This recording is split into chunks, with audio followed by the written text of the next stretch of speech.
28 जानेवारी 2026 महाराष्ट्राच्या राजकारणाला हादरवून टाकणारा तो काळा दिवस. बारामती विमानतळाजवळ लिअरजेट 45 विमान कोसळलं आणि अवघ्या काही क्षणात होत्याचं नव्हतं झालं.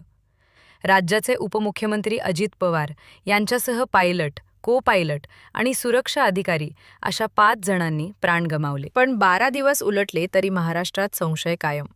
अफवा व्हायरल.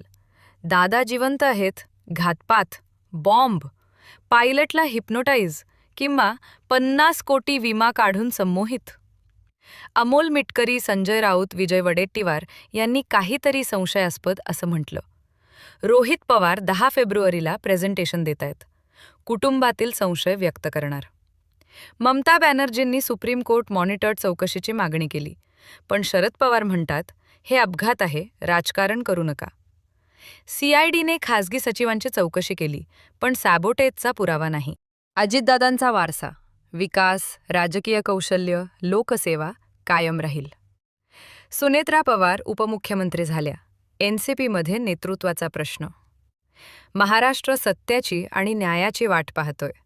अफवा असतील वा शंका, चौकशी पूर्ण होईल तेव्हाच सत्य समोर येईल. महाराष्ट्र सध्या तपासाच्या निकालाची वाट पाहत आहे. अजितदादांचा वारसा आणि त्यांची जनसेवा सदैव स्मरणात राहील.